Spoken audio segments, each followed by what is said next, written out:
मित्रों, हम लोग शिक्षा मनोविज्ञान का बेहद महत्वपूर्ण टॉपिक डिस्कस कर रहे थे अपनी पिछली क्लास में, जहां पर हम लर्निंग कर रहे थे आईपी पावलोव के अधिगम सिद्धांत के बारे में चर्चा कर रहे थे। जहां पर हमने पूरा अधिगम का सिद्धांत डिस्कस किया, उसमें हम लोगों ने प्रयोग के दौरान पावलोव के सिद्धांत में प्रयोग के दौरान की 3 स्थितियों को जाना।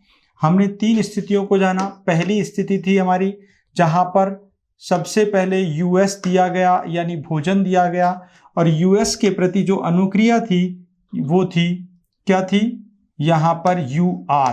कभी कभी ये वाली जो स्टेप है ऐसे भी यहां पर देखने को मिलती है, यू सी एस, और इसके प्रति होने वाली अनुक्रिया यू सी आर। मित्रों, बिल्कुल डोंट बी कंफ्यूज्ड, क्योंकि यूसीएस की फुल फॉर्म अनकंडीशनड स्टिमुलस, यानी कि स्वाभाविक उद्दीपक है, भोजन है। क्लियर है? इसको भोजन कहा जाता है, और इस भोजन के प्रति अनुक्रिया जो है वो लार गिराना है। ये क्या है? लार है। क्लियर है? ये स्वाभाविक अनुक्रिया है, यहां पर भोजन है। ठीक है, ये स्वाभाविक उद्दीपक है। अब ऐसा नहीं है ये स्वाभाविक उद्दीपक, ऐसा नहीं है ये स्वाभाविक उद्दीपक कोई वस्तु भी हो सकती है, हमेशा भोजन ही नहीं कि हमेशा भोजन ही रहेगा, वो तो केवल भूखे प्राणी के लिए भोजन होगा। अदरवाइज तो मान लीजिए मुझे गर्मी लगी है और मुझे पंखे, कूलर या एसी की आवश्यकता है, तो पंखा, कूलर, एसी मेरे लिए स्वाभाविक उद्दीपक हो गया। क्या हो गया? स्वाभाविक उद्दीपक हो गया। तो सीधी सी बात है, ऐसा नहीं है एक बच्चा है, उस बच्चे को खिलौने पसंद है, तो उसका स्वाभाविक उद्दीपक खिलौना हो गया। क्या हो गया? उसका स्वाभाविक उद्दीपक खिलौना हो गया। इसीलिए हमें ध्यान रखना चाहिए कि स्वाभाविक उद्दीपक जो होता है वो स्वाभाविक उद्दीपक कोई ऐसी वस्तु होती है या कोई ऐसा उद्दीपक होता है जो प्राणी को स्वाभाविक रूप में प्राप्त होता है या चाहिए होता है। क्लियर? दूसरी स्थिति हम लोगों ने पढ़ी थी यहां पर आईपी पावलोव के सिद्धांत में। फिर हम पावलोव के सिद्धांत के शैक्षिक महत्व पर प्रकाश डालेंगे, जैसा कि हम पिछली क्लास में भी डिस्कस कर चुके थे। सभी बातों को एक बार पूरा कंप्लीट रिमाइंड करवा देता हूं 2 मिनट के लिए। देखिए तीनों स्थितियों को। फिर दूसरी स्थिति थी जहां पर पहले CS दिया गया, यानी घंटी बजाई गई, उसके बाद प्लस UCS दिया गया, और उत्पन्न अनुक्रिया क्या कहलाई? UCR ही कहलाई। क्या कहलाई? UCR। मित्रों, यहां पर इसको हम लोग घंटी कहेंगे, ठीक है, और ये आपका भोजन हो गया, और इनसे उत्पन्न अनुक्रिया ये आपकी वही लार। क्लियर? देखो तीसरी स्थिति थी हमारी यहां पर, केवल घंटी बजाई गई और कुत्ते ने लार फिर गिराई, यानी CR, लार। लेकिन ये लार अस्वाभाविक है,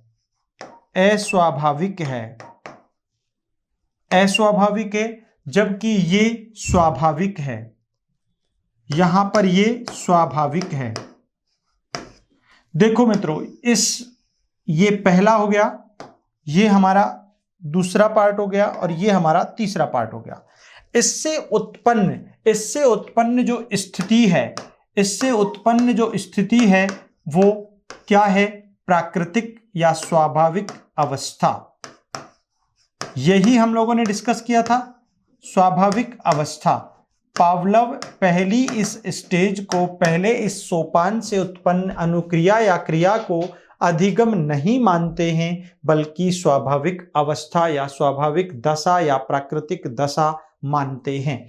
दूसरी अवस्था यहां पर आती है, केवल यहां पर घंटी बजी, उसके बाद भोजन आया, लेकिन दोनों के बीच अंतराल होना आवश्यक है। अवश्य होना चाहिए। मित्रों, अंतराल भी सिर्फ 2 से 5 सेकंड का।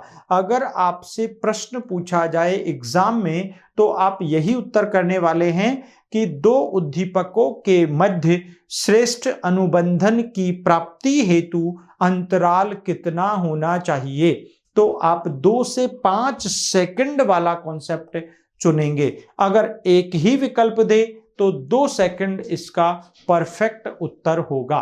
क्लियर है? दोनों को ध्यान में रखना है आपको। यहां पर इससे उत्पन्न स्थिति जो होगी वो विलंबित अनुबंधन होगी। लेकिन ये विलंबित अनुबंधन जो है ना मित्रों, ये विलंबित अनुबंधन की श्रेष्ठतम विधि है, श्रेष्ठतम स्थिति है, श्रेष्ठतम प्रकार है। इसको डिलेड कंडीशनिंग के नाम से जाना जाता है। और तीसरी है यहां पर केवल, यहां पर ये तीसरी जो स्थिति है ये केवल अनुबंधन के नाम से जानती है। अब देखो, मैं और बहुत सारे एग्जाम्पल आपको इसके संबंध में, देसी एग्जाम्पल जो हमारी डेली लाइफ से रिलेटेड हैं, उनकी तरफ आपको लेकर चलता हूं। देखो मित्रों, आपने सुना होगा राजस्थान के सरकारी विद्यालयों में, सभी गवर्नमेंट स्कूल्स में मिड डे मील का भोजन आता है, मिड डे मील का। और 2 जुलाई 2018 से तो बालकों के लिए दूध भी आता है। वो अलग बात है कि वो दूध बच्चों के पास कम और शिक्षकों के पास अधिक जाता है। खैर, आप तो आधुनिक शिक्षक हैं, नवीन शिक्षक हैं, वर्तमान शिक्षक हैं, भावी शिक्षक हैं, तो आप तो शायद ऐसा नहीं करेंगे, ये मैं अपेक्षा करता हूं। लेकिन आप ध्यान से समझिएगा कि ये जो मिड डे मील अनुबंधन, या फिर हम लोग, मुझे याद है एक दिन मैं एक स्कूल में गया था, तो वहां पर मैंने देखा कि जैसे ही भोजन की गाड़ी, जैसे अगर हम राजस्थान की राजधानी जयपुर के आसपास के विद्यालयों की बात करें तो जयपुर में एक स्थान है जिसको अक्षय पात्र योजना के नाम से जानते हैं। अक्षय पात्र योजना में वहां पर भोजन तैयार होता है बालकों के लिए, और उसको जयपुर के सभी सरकारी विद्यालयों में गाड़ियों के माध्यम से पहुंचाया जाता है।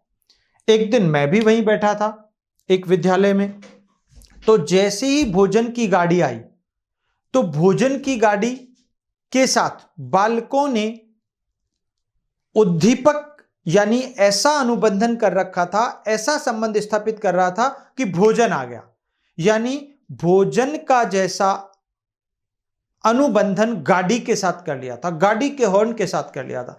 तो जैसे ही दूर से गाड़ी का हॉर्न बजा तो सारे बालक, सारे विद्यालय के बच्चे अपने अपने बर्तन, अपने अपने जो बर्तन जिसमें भोजन करते थे, मिड डे मील लेते थे, उसको निकालकर सारे लाइन में सेट हो गए। दैट इज अनुबंधन, इसी को अनुबंधन कहते हैं। और यही नहीं मित्रों, उस मिड डे मील की गाड़ी के हॉर्न की आवाज से, उसके हॉर्न की आवाज से वहां आसपास के ढाणी के जो कुत्ते थे, उस हॉर्न की आवाज से वो भी दौड़कर चले आए, क्योंकि उनको भी रोजाना अवशिष्ट बचा हुआ भोजन मिलता है। आप सोचिएगा, उन कुत्तों ने भी उस मिड डे मील की गाड़ी के हॉर्न के साथ क्या कर लिया था, संबंध स्थापित कर लिया था। कैसा? स्वाभाविक उद्दीपक जैसा, यानी भोजन के जैसा वहां पर गाड़ी के हॉर्न के साथ अनुबंधन या संबंध स्थापित कर लेना ही अनुबंधन कहलाता है। क्या कहलाता है मित्रों? अनुबंधन कहलाता है।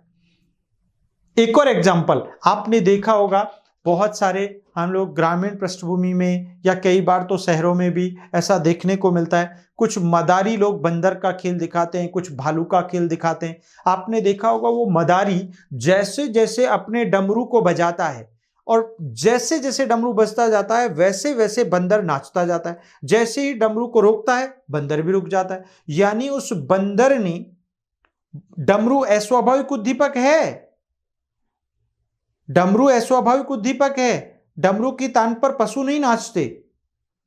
यहां पर लेकिन उस डमरू की आवाज के साथ उसने ऐसा संबंध स्थापित कर लिया जैसा कि एक मानव, एक व्यक्ति वो डीजे की या गाने की धुन पर करता है।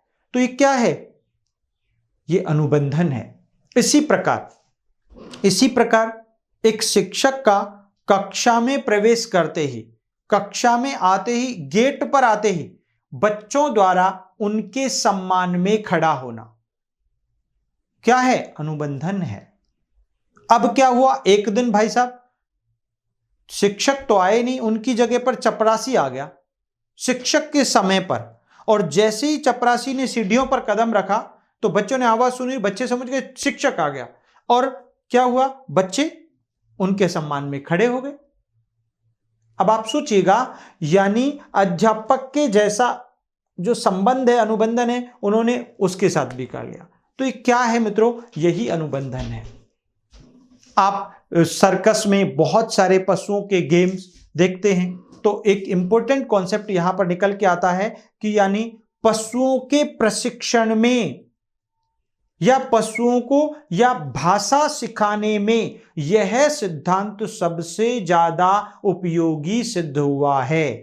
यानी आप पशुओं को डमरू की भाषा सिखा सकते हो, आप घंटी की आवाज से समझा सकते हो, आप किसी संकेत द्वारा उनको सिखा सकते हो। यहां पर अधिगम का यह सिद्धांत संकेत अधिगम यानी संकेत और प्रतीकों द्वारा सीखने को सर्वोत्तम मानता है या सीखने को प्रदर्शित करता है। यहां पर वो कुत्ता केवल संकेत यानी घंटी के संकेत मात्र से उसकी ध्वनि, उसकी आवाज, उसकी भाषा को सीख गया और लार गिराना शुरू कर दिया। तो मित्रों, ये भाषा को सीखने में सहायक है, और ऐसे संकेत और प्रतीकों के माध्यम से किसी बालक, किसी पशु, किसी शिक्षार्थी या किसी अधिगमकर्ता की बुरी आदतों को भी आप छुड़ा सकते हैं। बालकों में भय निवारण का उपयोगी हल यही सिद्धांत देता है। बालकों के भय का निवारण कर देता है, डरना बंद हो जाते हैं। कैसे भैया? अरे आप एक बच्चे को पहले डरावनी आवाज सुना दो, आपने सुना दी, अब उस आवाज को दोबारा सुनाओ, तीसरी बार सुनाओ। पहले जब सुनाई थी तब बच्चा डर गया था, दूसरी बार सुनाई थी तब भी डरा था, तीसरी बार सुनाई कम डरा, चौथी बार धीरे धीरे अब उस डरावनी आवाज से बिल्कुल डरना बंद कर देता है। यानी उस डरावनी आवाज की जगह पर अगर ओरिजिनल शेर भी लाया जाए और वो भी वैसी ही दहाड़ निकाले जो आप सुना रहे थे, तो बच्चा शेर से भी डरेगा नहीं। इसका अभिप्राय क्या हुआ? इसका अभिप्राय सीधी सी बात है, अगर अस्वाभाविक या कृत्रिम उद्दीपक प्राणी को बार बार दिया जाए तो धीरे धीरे उसकी अनुक्रिया या प्रतिक्रिया का विलोप हो जाता है। क्या हो जाता है मित्रों? विलोप हो जाता है। बहुत ही गजब का सिद्धांत है। 100% व्याख्याता भर्ती परीक्षा, grade second, grade even grade third, सब जगह यहां से प्रश्न पूछे ही जाते हैं। चाहे आप केवीएस का एग्जाम दे, कहीं का भी यहां से प्रश्न अवश्य पूछे जाते हैं। और कई बार तो इस फॉर्मूले में भी कुछ बच्चे कंफ्यूज हो जाते हैं। बिल्कुल भी जरूरत नहीं है, बहुत सिंपल सा तरीका है। तो यह सिद्धांत, कितने सारे डेली लाइफ के एग्जाम्पल्स हमने सीखे। तो यही है अनुबंधन। क्या है मित्रों? अनुबंधन। इसी को हम अनुबंधन कहते हैं। क्लियर हो गया? चलो आगे बढ़ते हैं। अब देखिएगा इसके शैक्षिक महत्व, पावलोव के अधिगम सिद्धांत के शैक्षिक महत्व।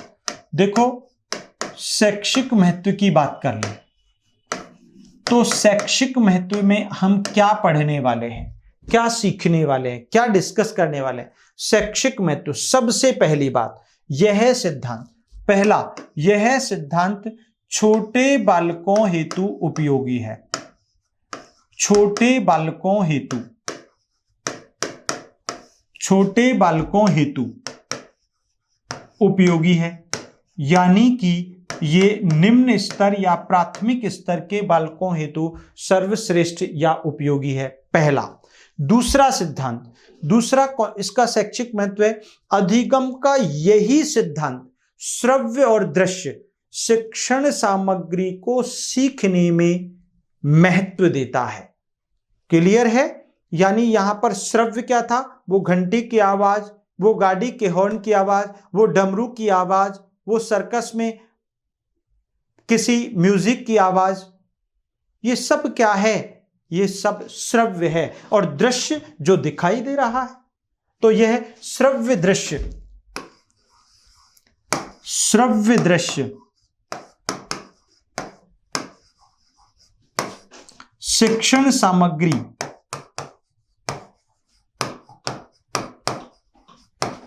शिक्षण सामग्री को उपयोगी मानता है।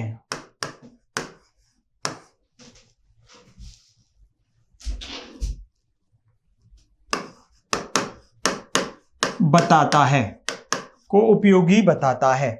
नंबर तीन, यह सिद्धांत बालकों में भय निवारण को, बालकों में डर को दूर करता है। बहुत इंपॉर्टेंट बात है, ये बहुत ही महत्वपूर्ण बातें हैं। भय निवारण हेतु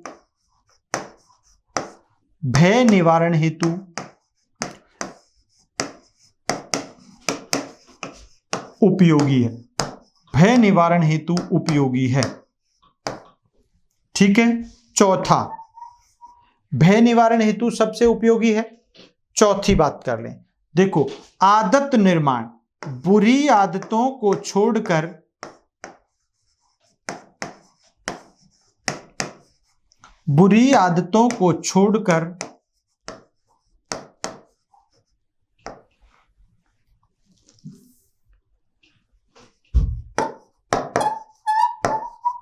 अच्छी आदतों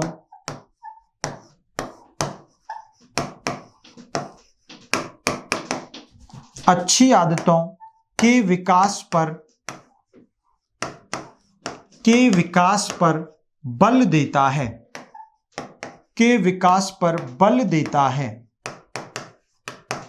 भाई बुरी आदतों को छोड़कर, यानी यहां पर इन सभी उद्दीपकों की सहायता से बालकों को उस क्षेत्र में उसके प्रति संबंध स्थापित करके, यानी अच्छी अनुक्रिया, अच्छे उद्दीपक, अच्छी परिस्थिति, अच्छे वातावरण के साथ संबंध बनाकर उन्हें बुरे वातावरण से दूर किया जा सकता है, अलग किया जा सकता है।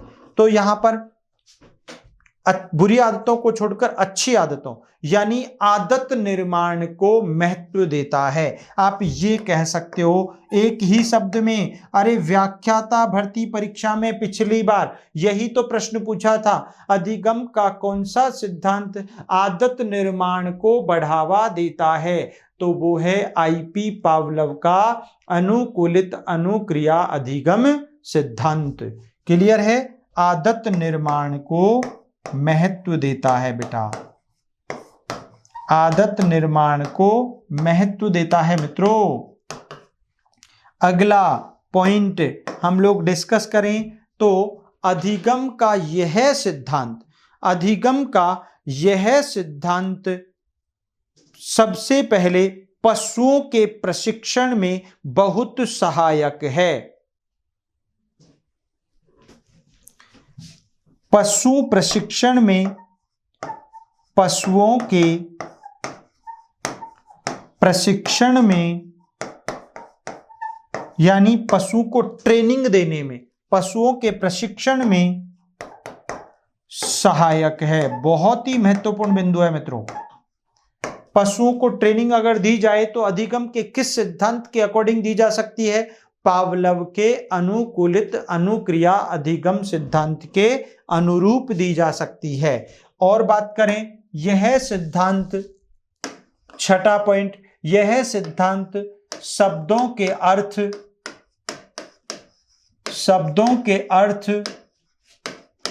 नंबर 2 भाषा, शब्दों के अर्थ, नंबर 2 भाषा, यानी कि यहां पर शब्दों के अर्थ को, भाषा को और व्याकरण सिखाने में भी उपयोगी है। शब्दों के अर्थ, भाषा एवं व्याकरण सिखाने में अत्यंत उपयोगी है।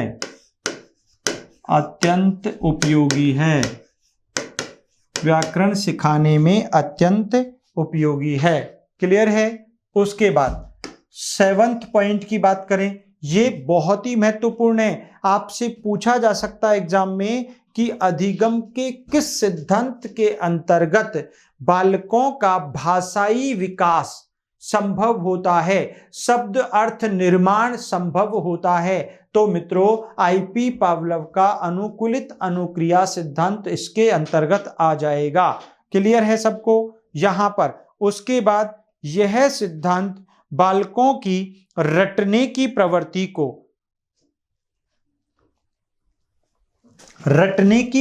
को विकसित करता है, रटने की प्रवृत्ति को बढ़ाता है, रटने की प्रवृत्ति को बढ़ाता है। यह सिद्धांत पुनरावृत्ति पर बल देता है, पुनरावृत्ति पर बल देता है, पुनरावृत्ति पर बल देता है, जो यह सीखने में उपयोगी है। भाई सीधी सी बात है, अगर आप पुनरावृत्ति पर बल दोगे, यहां पर एक ही क्रिया को अगर बार बार दोहराओगे तो निश्चित तौर पर, जैसे कुत्ते ने वहां पर घंटी के साथ भी लार गिराना शुरू कर दिया था, क्यों? क्योंकि इस प्रयोग को पावलोव द्वारा बार बार दोहराया गया। तो इसलिए पुनरावृत्ति पर भी यह सिद्धांत बल देता है। याद रखिएगा मित्रों, गणित शिक्षण में भी यह सिद्धांत उपयोगी है। गणित शिक्षण में उपयोगी है। यह सिद्धांत गणित पढ़ाने में उपयोगी है। नेक्स्ट है, यह सिद्धांत अतार्किक तो है, अतार्किक है, बालकों में अभ्यास द्वारा मानसिक तथा संवेगात्मक अस्थिरता का उपचार करने में भी सही है। मानसिक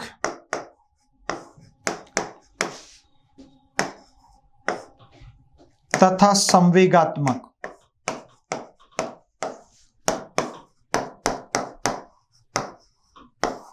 अस्थिरता का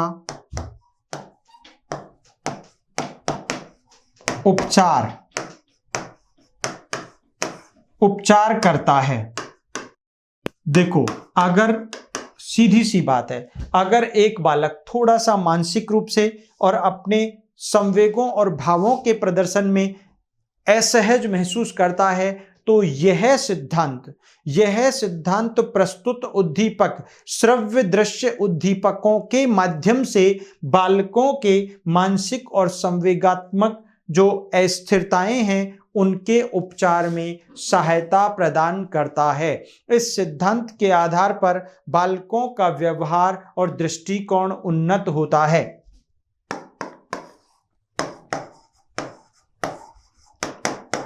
व्यवहार व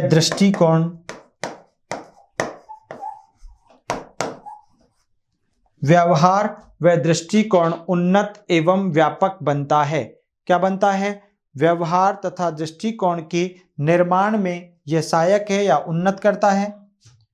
दृष्टिकोण निर्माण में सहायक कह दो इसको।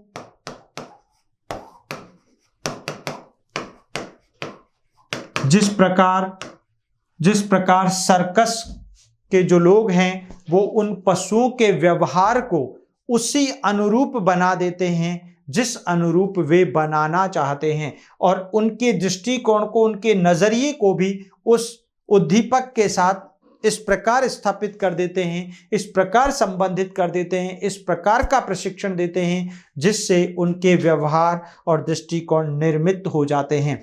तो व्यवहार और दृष्टिकोण यानी नजरिया या उसका जो भी एटीट्यूड है, अभिवृत्ति है, वो इससे निर्मित की जा सकती है। इस सिद्धांत की सहायता से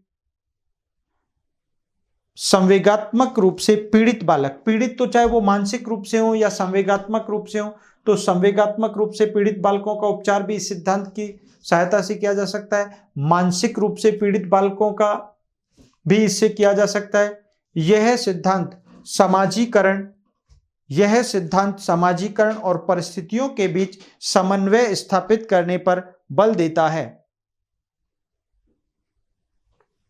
ठीक है ना, समाजीकरण को बढ़ावा देता है, ऐसे कह सकते हैं इसको।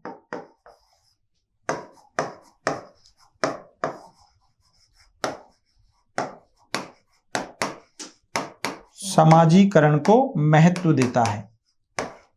क्लियर है? तो ये बहुत सारी बातें हम लोगों ने यहां पर आईपी पावलोव के अधिगम सिद्धांत के शैक्षिक महत्व को ध्यान में रखते हुए चर्चा की है, बात की है।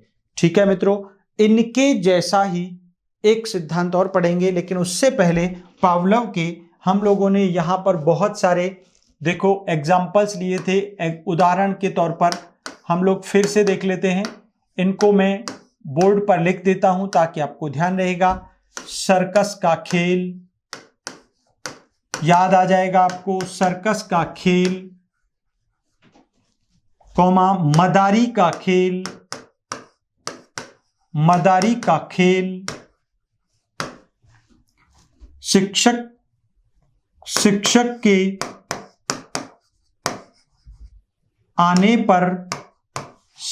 के आने पर छात्रों द्वारा सम्मान में खड़ा होना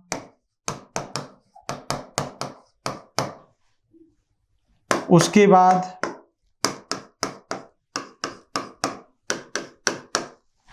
बाद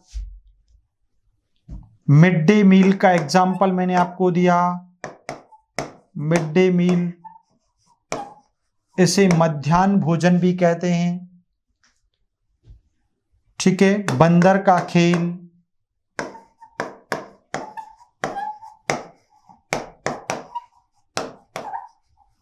आदि। ये सभी आईपी पावलोव के अधिगम सिद्धांत में बहुत सारे डेली लाइफ के एग्जाम्पल्स हम यूज कर सकते हैं। क्लियर हो गया? तो इसको हम लोग आईपी पावलोव का अनुकूलित अनुक्रिया सिद्धांत या संबंध प्रत्यावर्तन का सिद्धांत भी कहते हैं। मित्रों, एक और बात है, इसी सिद्धांत को फॉलो करते हुए इसी सिद्धांत के जैसा जेबी वॉटसन ने भी एक एक्सपेरिमेंट किया था कि वास्तव में पावलोव द्वारा जो बात कही गई वो कहां तक चरितार्थ होती है, कितनी सही सिद्ध होती है। इस बात को वॉटसन ने भी यहां पर प्रतिपादित किया। तो थोड़ा सा हम वॉटसन के बारे में भी पढ़ लेते हैं। जेबी वॉटसन का, ये भी व्यवहारवादी हैं, व्यवहारवाद के जनक हैं मित्रों। ये जेबी वॉटसन का अनुकूलित अनुक्रिया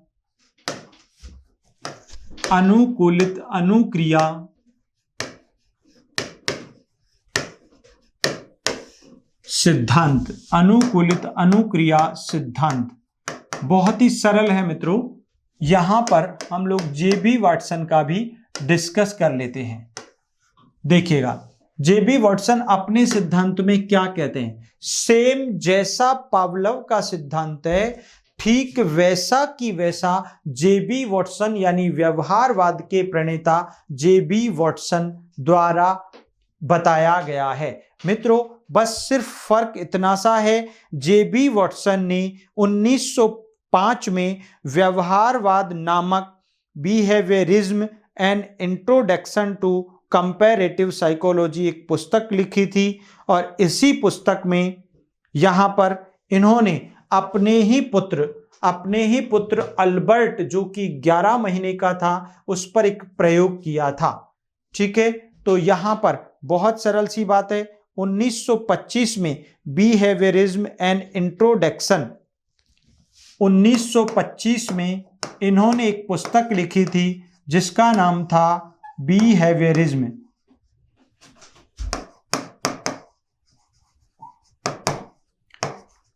इस यहां पर 1913 में केवल व्यवहारवाद नामक पुस्तक लिखी थी, याद रखो। 1913 में तो केवल व्यवहारवाद लिखी थी, लेकिन यहां पर हम बिहेवियरिज्म एन इंट्रोडक्शन, हम यहां पर दूसरी पुस्तक की बात कर रहे हैं, बिहेवियरिज्म एन इंट्रोडक्शन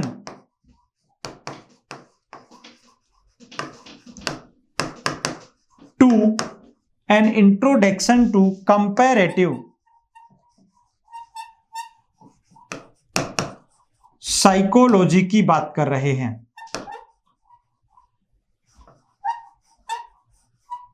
इसी पुस्तक में, ये इनकी फेमस पुस्तक थी, और इस पुस्तक में वॉटसन ने, ये इनकी पुस्तक थी, इस पुस्तक में वॉटसन ने अपने पुत्र अल्बर्ट, अपने पुत्र अल्बर्ट, इनके पुत्र का नाम अल्बर्ट था, ये 11 महीने का बच्चा था। इस 11 माह के बच्चे पर एक प्रयोग किया और प्रयोग द्वारा यह सिद्ध किया कि वास्तव में सीखना अनुबंधन द्वारा होता है। किसके द्वारा होता है? सीखना अनुबंधन द्वारा होता है। और इन्होंने भी यहां पर एक खरगोश का प्रयोग किया था, और इस प्रकार वॉटसन ने ऐसा पाया कि अनुबंधन होने के पश्चात अस्वाभाविक उद्दीपक भी स्वाभाविक उद्दीपक जैसा व्यवहार, यानी अस्वाभाविक उद्दीपक के प्रति भी स्वाभाविक उद्दीपक जैसा व्यवहार करवाया जा सकता है, बनाया जा सकता है। पावलोव ने कुत्ते पर किया था, पशु पर किया था, परंतु यहां पर वॉटसन ने अपने पुत्र अल्बर्ट पर किया। और कैसे किया, उस प्रयोग को मैं समझा देता हूं। देखो मित्रों, ये रहा इनका प्रयोग। इन्होंने क्या लिया? एक खरगोश लिया, और ये खरगोश एक खिलौना है। ये क्या है? एक खिलौना। सीधा सा समझ जाइएगा, खरगोश खिलौना, बालक अल्बर्ट के सामने जब खरगोश रूपी खिलौना लाया गया, और वो खरगोश भी फरनुमा बालों वाला, मुलायम बालों वाला। आपने देखा होगा कि बहुत सारे खिलौने ऐसे होते हैं जिनके फरनुमा बाल होते हैं, उनके ऊपर हाथ रखने मात्र से आनंद की अनुभूति होती है। मैं कभी कभी ज्यादा थक जाता हूं तो मैं भी बाजार चला जाता हूं, और वो टेडी बियर्स नहीं होते, उनके भी बाल ऐसे होते हैं, उन पे हाथ घुमाओ, ऐसा लगता है जैसे मजा आ गया और नींद आ गई हो। तो ऐसा ही था, ये फरनुमे बालों वाला एक खरगोश था, खिलौना था। जब उस बच्चे के सामने लाया गया तो मित्रों, बच्चों का खेलना तो स्वभाव होता है, उनके स्वभाव में छिपा होता है, खिलौने तो उनको स्वाभाविक ही प्रिय होते हैं। तो उस बच्चे ने उस खिलौने को हाथ लगाया और उस पर हाथ घुमाने लगा, उसे पकड़ने लगा, उसे मुंह में खाने लगा, ऐसा वह कर रहा था। अब क्या हुआ, इस प्रयोग को, खिलौने को बार बार लाया गया, किसके सामने? अल्बर्ट के सामने। तो बच्चा आराम से खेलने रहा था, बहुत खुश हो रहा था। लेकिन अब की बार, यानी अगले, जब इस प्रयोग को तीसरी चौथी बार दोहराया तो अलग अंदाज में, इस बार जब खरगोश उसके सामने लाया गया, वही पुराना खरगोश, वही खिलौना जो उसको बहुत प्रिय था, उसके साथ खेल रहा था, वही खिलौना जब उस बच्चे के पास लाया गया तो उस खिलौने के साथ साथ एक डरावनी आवाज भी आई। क्या आई? एक डरावनी आवाज आई, और बच्चा डर गया, बच्चा रोने लगा, चीखने लगा। थोड़ी देर बाद वो चुप हो गया। जब वो डरावनी आवाज बंद हो गई, थोड़ी देर बाद चुप हो गया, चुप करने से अब दोबारा उस खिलौने को लाया गया, फिर डरावनी आवाज आई, बच्चा फिर डर गया। इस प्रयोग को 2-3 बार दोहराया। अब क्या हुआ, अब डरावनी आवाज नहीं सुनाई। डरावनी आवाज कृत्रिम उद्दीपक है, अस्वाभाविक उद्दीपक है, जबकि खरगोश स्वाभाविक उद्दीपक है। जिस प्रकार भोजन वहां पर स्वाभाविक उद्दीपक था, यहां पर स्वाभाविक उद्दीपक खरगोश है, जो बालक को प्रिय होता है, जो बालक को अच्छा लगता है, वो खिलौना है। और अस्वाभाविक उद्दीपक डरावनी आवाज है। लेकिन यहां पर अस्वाभाविक उद्दीपक को बंद कर दिए जाने पर, यानी अस्वाभाविक उद्दीपक डरावनी आवाज न सुनाई जाने के बावजूद भी एक स्थिति ऐसी आई कि बालक उस खरगोश से डरकर भागने लगा, रोने लगा, चीखने लगा। तो इसका अभिप्राय क्या हुआ? इसका अभिप्राय यही हुआ, वाटसन भी यही कहना चाहते हैं कि वास्तव में वाटसन का अभिप्राय यही है कि अस्वाभाविक उद्दीपक के प्रति स्वाभाविक उद्दीपक जैसा संबंध स्थापित किया जा सकता है, अनुबंधन स्थापित किया जा सकता है और वास्तव में मानव बालक, शिशु अथवा प्राणी को भी इस अनुबंधन की प्रक्रिया द्वारा सिखाया जा सकता है। ऐसा कहना था वॉटसन का। किसका कहना था? वॉटसन का। तो मित्रों, वॉटसन के प्रयोग में हमने क्या बात की? वॉटसन के प्रयोग में हमने क्या बात की? देखो ध्यान से। खरगोश, ये खिलौना है। कैसा है? फरनुमा बालों वाला,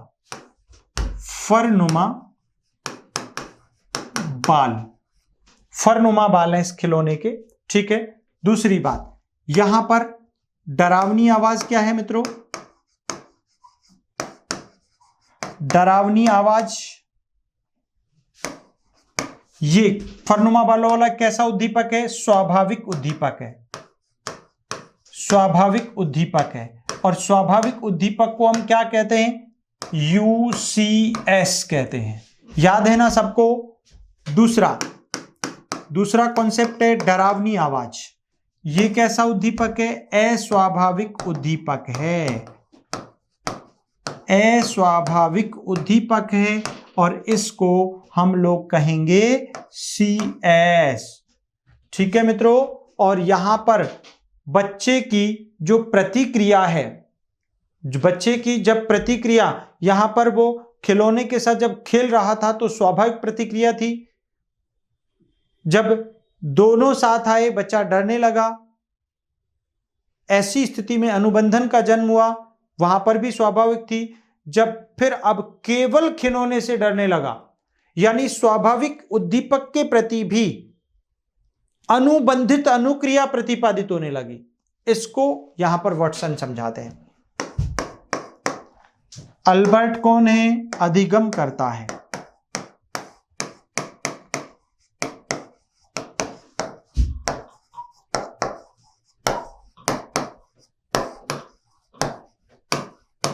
लर्नर है।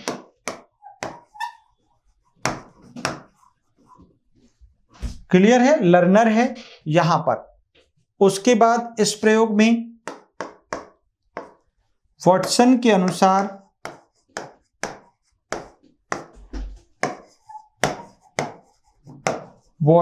अनुसार अस्वाभाविक उद्दीपक के प्रति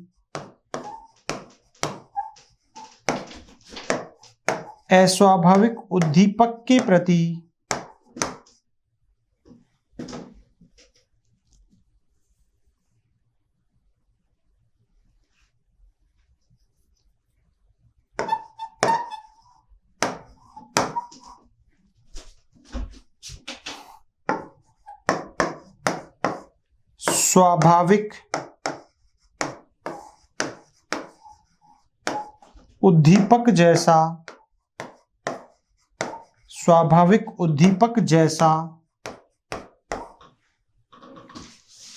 अनुबंधन